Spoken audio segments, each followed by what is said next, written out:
foreigner, because you're a foreigner and we're foreigners. Emilykhulme, peterjsikoski. You're watching Not Here. We're the first high concept China vlog. What does high concept mean? It means, It means we do a lot of work. we do more work than anybody else. And you have to do a lot of work to understand it. That's the high concept, is you have to prove yourself that you're worth being a subscriber. Catch up to us. It's time for you to start pulling your weight around here, because we're going next level. Next level. That's what they say. Level. Yeah. Next level. Into the future. Speaking of the future. Yeah. What says future more than children? I believe the children are our future. So this extended stay inside our own home, I've been actually working for this is my third week back at work, which entails, so in normal times, it's a Monday through Friday school. I get the kids' day is 8 to 5:30 with a long nap time in between, because that's a hallmark of Chinese school, is nap time. Yeah. And so my work day falls within that. So it's a regular work day. I don't work 40 hours a week. I work probably 20 hours a week. But now, we can't go into a school because we all are potential vectors. So the teachers have all been making videos of our lessons and sending them to the kids. And so, that's what I've been doing. Yeah, you started off, we both taught. I don't teach anymore, but I taught mostly high school, a little bit of junior. Mm-hmm. You've taught everybody. I've taught almost everybody, yeah. And you're doing kindergarten now. And it's a drastic change, it seems, for a lot of people that have never... You've done video before. Yeah, well, But this is a different kind of video. The challenging part of this is that the videos don't actually have to be that well produced. But the ones you did before were one-on-one, older students working actual video lessons. Yeah, I've done like Skype lessons, which are really hard. I don't like doing Skype lessons a lot, maybe because I'm like a visual textual learner, so I like being able to write stuff down for the kids, and yeah, I don't like teaching over Skype because I don't like having conversations.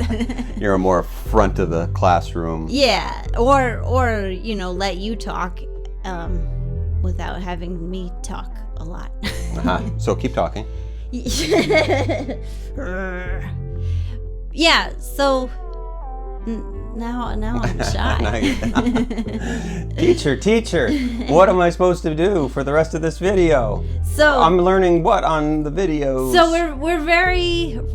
we have a curriculum in this current school, and in all schools I work from a curriculum, whether that's a given set of textbooks or, that's how schools work. It's not different in China. So, but we've kind of abandoned our curriculum, and I kind of see it as part of our job is like to keep the kids learning going at a time when they can't go to school, but also to kind of help the parents out and give the kids something to do during the day with their time. So a lot of it's like my manager is also making videos. He's making a lot of game videos that the parents and kids can play together, and I try to concentrate on activities, particularly preschool science, which is, on the level of like drop stuff. It's gravity. It's just noticing that science is all around you. I still love gravity to this day. Yeah, it's not just a good idea. I went in that 𝗣𝗵ecie and I got to experience close to 0G, and that was so weird. But not with my students. They didn't get to try that out. If we had a video of that, viral city. Someone does, but not of me, but of that trip. I think someone was taking video. But anyway, we have gravity here in China, so that's something we're doing. Is it upside down though? Do you go? Yeah, we're on the ceiling of our apartment right now. Like Lionel Richie? Yes. So anyway, I've been trying to pick out science projects for the kids, but this has always been my problem, is that I make the lessons too complicated too fast. Like, I'm like well, you're progressing. Let's progress more. Like teaching middle school, I did that. I'd always have to rewrite our lessons so they were simpler. Teaching kindergartners. You wrote my lessons too. Yeah. And you could facilitate your idea better to your class. I don't know how your classes went. My classes went like, oh boy. My advanced classes could handle it, but then I did have to. By the end of the 4 years in middle school, I did just like I had good accordion style lessons of like the advanced kids do this, for the medium kids skip this, for the I'm trying not to say the phrase dumb kids, but from the low performing kids, skip all this. That's the just benefit. Work on this. That's the benefit of having a couple years at the same school with the same lessons. Yeah. Is that you can continually, you know your beats of a class year after year of what you've got geared up for them, ready to go, and what they can handle by whatever, like the first couple weeks of classes, you can kind of guess like this is this kind of class, this is this kind of class, and you got your little like whip out your toolbox of using my lessons. So now it's not. Within the classroom, that's not so much my problem, but it is harder in the absence of like immediate feedback. Like if I'm in the classroom and I'm losing the kids, I know what to do, but I don't. I only guess that they're not. These lessons might be too hard for them or too involved, because they are involved. Like I would have to troubleshoot them at home to get them to work right so I could video them. Like I did a parachute man that I like spent the whole morning figuring out the best shape of parachute, the best weight of toy to a given radius of parachute. So I do, and then I wouldn't see the kids film themselves doing various lessons, and they don't film them. And my manager assured me like it's okay that they're not. They could still be doing them at home and not videoing them. So that like this is just my personal.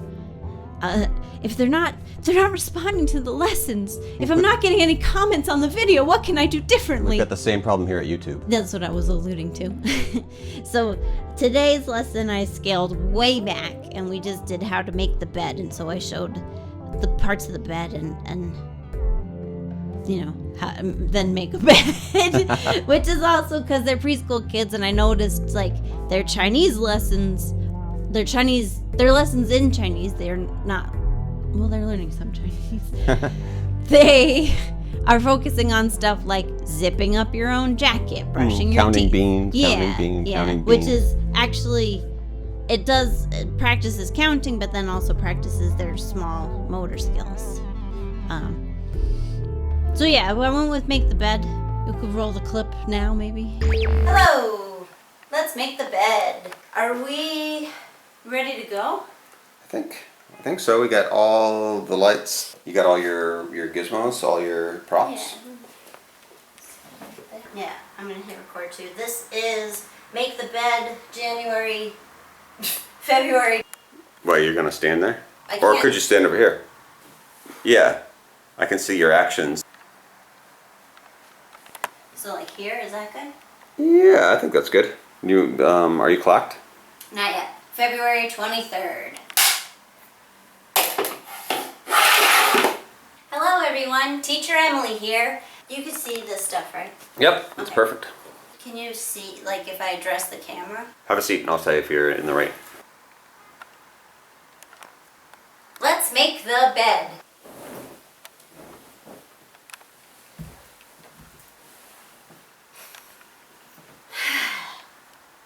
Let's take that one again. There you have it. That's Make the Bed. The poor kids, it would be easier if this incubation was in the summertime so they wouldn't have to like lug a big duvet around. I know. Alright, so that's a wrap for in here. Let's go see what the editing process is like. Alright, now we're at the editing bay. What happens now? Upload everything. That's taking the information from inside one thing and putting it into another thing. Now you're in there. I am syncing by hand.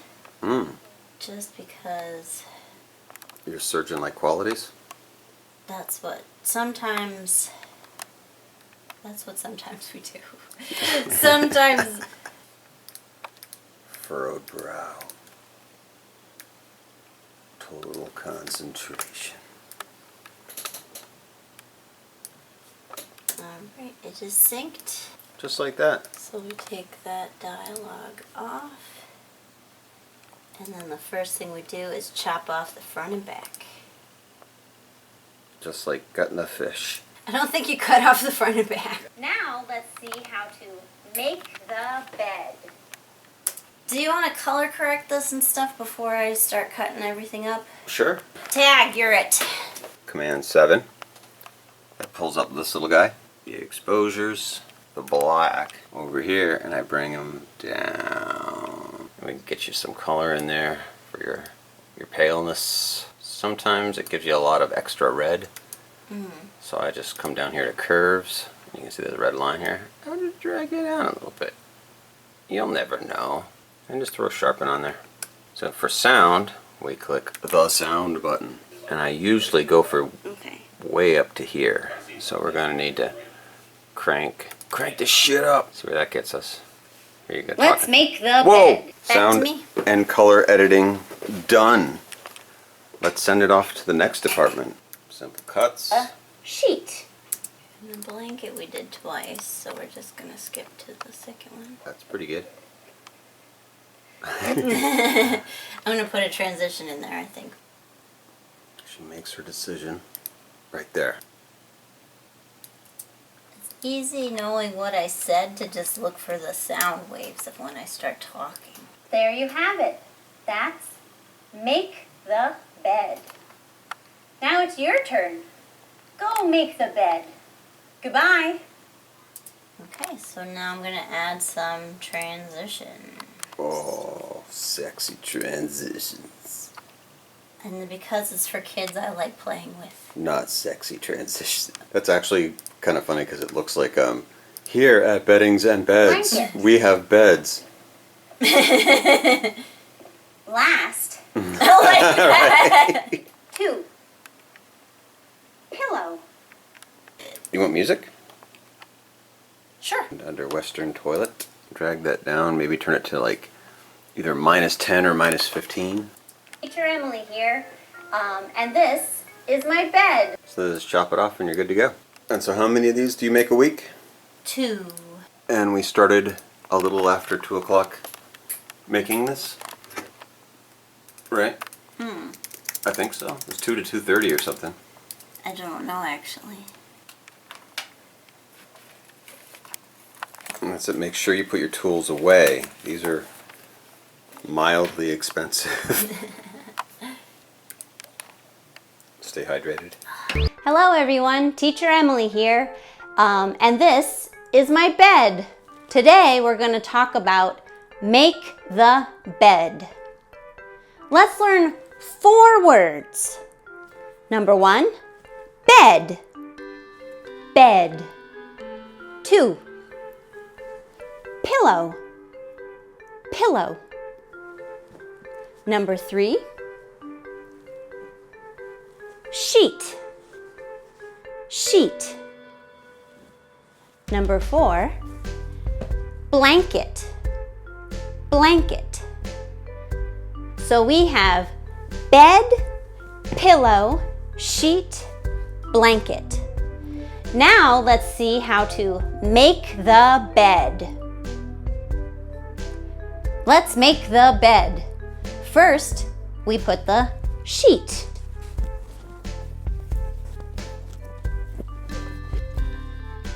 Next is the blanket.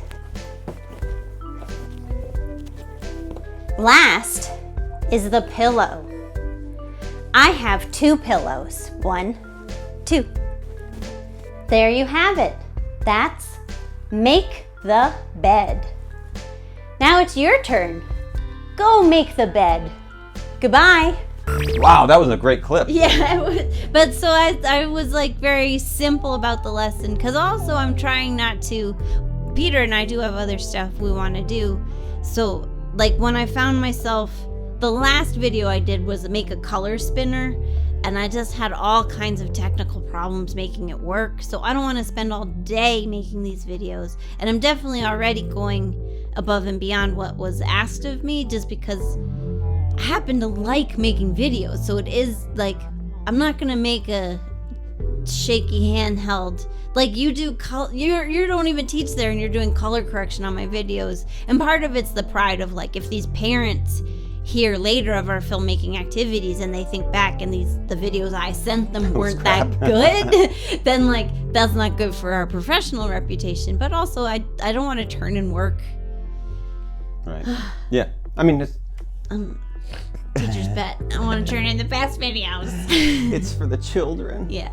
So, I mean, I do spend time on them, but I'm trying to like balance what's the best video in the shortest amount of time kind of thing. Yeah. And also like I don't want to be making these elaborate things that the parents themselves are like, I'm not doing that with my kid. Yeah. So that's where I'm trying to find that sweet spot of like maybe fun and interesting for the kids, but that the parents are like gonna take the time to actually engage with, because otherwise, like if this color spinner video, if nobody did it, I spent an entire day on figuring it out and filming it correctly for nothing. I mean, not for nothing if they are still watching it and getting some English language out of it, but it is like I want to do good, you know.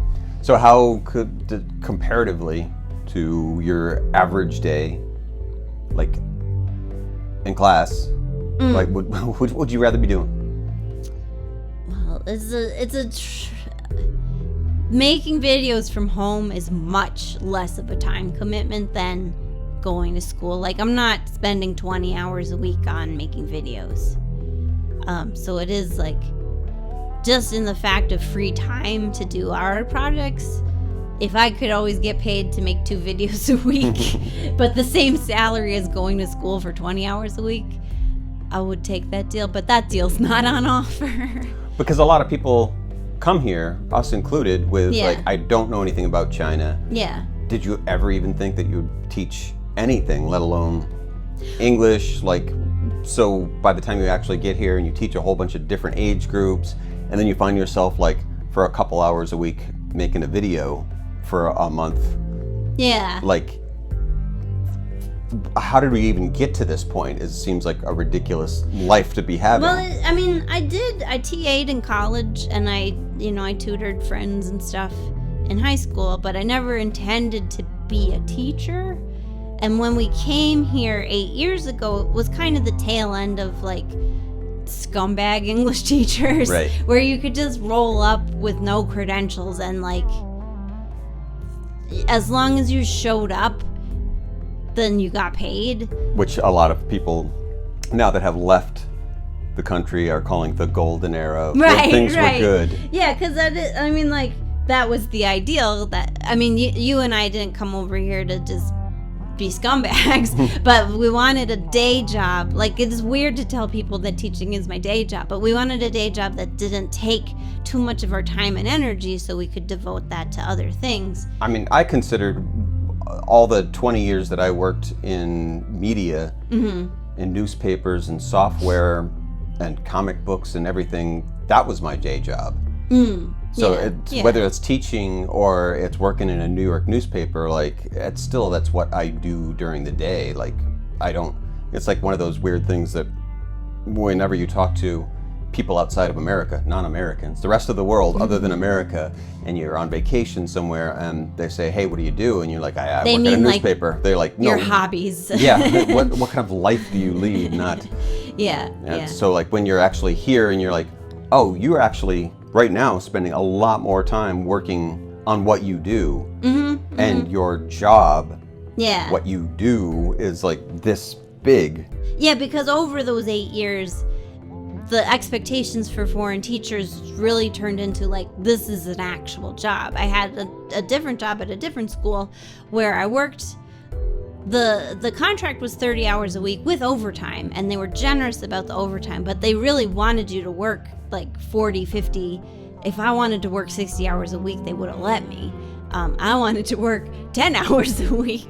But so that's where like I had to search to find this job, and negotiate pretty hard to get it back down to 20 hours a week, because now, I mean, I am a good teacher, so that helps. But it's now a real job. So when there's not any kind of, by no means should China be saying, hey, you know, some dirtbag teachers are fine. Like, they should have a level of teachers their kids deserve being good teachers. So when you are actually putting together something like this video, where you know you could just turn on your shaky camera and go like, here's a bed, put a pillow in a case, have a good time, kids. You're actually proud of that work, even though you don't even consider it. That's the job you get paid for, but it's not your life. Right. But you still know that you want to do a good job for the reasons for yourself, for your videos, for the children, for your boss, for... Right, but the artist's dream is a stream of revenue that you don't have to work that hard for, so you can make your art while the art's not making money. And so it did make me think, like, what if Peter and I really sat down, buckled down, and made English videos for like YouTube, or started a Patreon, or just somehow turned that into a business. And then like the color wheel video was like, I would not be able to charge money for that video because it went wrong in so many ways. Even if somebody said like, oh, it's really good, I'll pay you for it. Like, you look at it and you go like, no. And so like that, kind of with this dream of like, if I could make 2 videos a week, and like just money would appear in my bank account, that would be awesome, and I would do that. But the reality we know from doing YouTube is the market, especially English teaching, is so saturated that we'd have to be really, really good to actually make a difference. Our first week, make a dent. 8 years ago, landing here, our first week, we sat in a hotel one night thinking like, this is the plan. We can make amazing videos. And that's if we had done that in the past, we maybe could have like gotten in ahead of the But market. my point being is that's everyone that lands here that has a phone and a camera, like thinks that like that's gonna be, I don't want to teach forever. Yeah. So I'm gonna open up either my own brick and mortar school, or I'm going to start an online class, which makes more sense because then I don't have to pay for a building. And but I have the knowledge how many have actually made it and how many have actually failed is actually too daunting to even, I don't even want to do that. What am I thinking? But yeah, so it is like, no, doing that would be a more full-time job than the actual job I have now. Because you got to care about a business. Yeah. And So like, much like these videos that we make here, we don't, you couldn't just like whip together a video and say like, hey, give me some money. I mean, we don't ask for anyone to give us money for these videos. No matter how much time and effort we put into this, we fund it all of ourselves because we're still working. Even though I consider ourselves to be the most highly sophisticated vloggers in all of China, that it's still our goal for what we're reaching is not what you should be paying for, you know, like subscribe, hit the like button, hit the bell as well. But I mean, to be asking people for some slipshotty money for hobo cash for me waving a camera thing. Like, we are all looking for what's the easiest money. Yeah. So that we can do the things that we'd rather do, because nobody wants to have a job. Not that people don't like working, but like we all want a job we love to do. Yeah, I have stuff I want to do with my day, and it'd be lovely if people wanted to pay me for it. But like I bake bread, I'm not going to become a baker because that's a hard job. You like doing yoga, but being a full-time yogaist. Yeah. A yogi. Well, I mean, I could not teach yoga, but I think that was like a cliche a decade ago of like getting your yoga certification and 4 decades ago in California. A teacher. Yeah, and no one pays just so that you do yoga. Where do I get the certification for like? Although I exercise sometimes. Give me money. I'm pretty sure I've seen many of those channels doing quite well on YouTube. Watch me exercise. I exercise sometimes. I like that as a channel name. But yeah, for being stuck in the house in this weirdo scenario of like, we didn't think of being teachers when we worked in the media. We hoped to like make it in the media well enough to become artists. So in a ditch effort to like, let's stir everything up, let's go teach, to turn into now you're in quarantine and you're spending, like I said, that video took us like a half an hour, if you don't count the actual planning for the video of writing the lesson. The shoot and edit took a half hour. Yeah. Yeah. And you do it twice a week? Yeah. So we're not hoping for the virus to stick around, but like if somebody said, hey, check it out, don't come to school anymore, we'll pay you at least the same. Yeah. That would be the dream. Yeah. Jayo! That's a once in a lifetime opportunity, I guess. But the virus is cured and people decide not to go to work. Because that's the thing all the time. When you're in an office 40 hours a week, 60 hours a week, depending on what kind of industry you're at. Yeah. That when you realize, when you've spent enough years in an office and you realize that like I could do this work in about 3 hours and you're spending 10 hours a day at work, it's infuriating. And you're spending time with children, so that's a completely different thing. You need to spend that half an hour, 40 minutes or whatever with the kids in the... It's pretty intense. Yeah. Versus an office job all day or 3 hours with the kids, 3 straight hours with the kids. Oh, 3 straight hours with the kids is Totally way harder. exhausting. I mean, and I didn't even do kindergarten. It's exhausting with high school kids. Yeah. So I can't even... But I mean, I was going to say, it's a state of emergency. You don't get to like live in a state of emergency because either like something will have to crack. Science may point to the possibility is that coronavirus now is just part of COVID-19 is part of the ecosystem. So just like the flu, it might come And back. you can buy T-shirts now every at our winter. Patreon. But they're not. China cannot function as a country. I don't think they would intend to of like taking 3 months off every year. Although. That's the French summer, I guess. Everybody takes August off. If anything, there's a lot of reasons why on the what positive side there is of people dying from a virus of when things like this happen, things change, and that's possibly exciting and possibly terrifying. You could end up with the country overhauls education. You could end up with another idiot like Trump or something like that. Like, you don't know what kind of... Well, the Chinese people don't vote, so that wouldn't happen. Well, not even for voting, but people like... No, there was a snide about I don't American like that voters. joke. I don't like it. I'll admit, I didn't. You didn't feel good about it when you said it. Well, no, I'd stand by it. I didn't get it out the way I meant to. But that being the exciting thing of maybe live exciting times is I don't know what's going to happen. I hope it's for the best. Oh yeah. But that's my personal theory of like a big change usually isn't a good thing. Right. It's usually some sort of trauma happened to you. But that usually means that in the aftermath you're going to look at that trauma and try not to.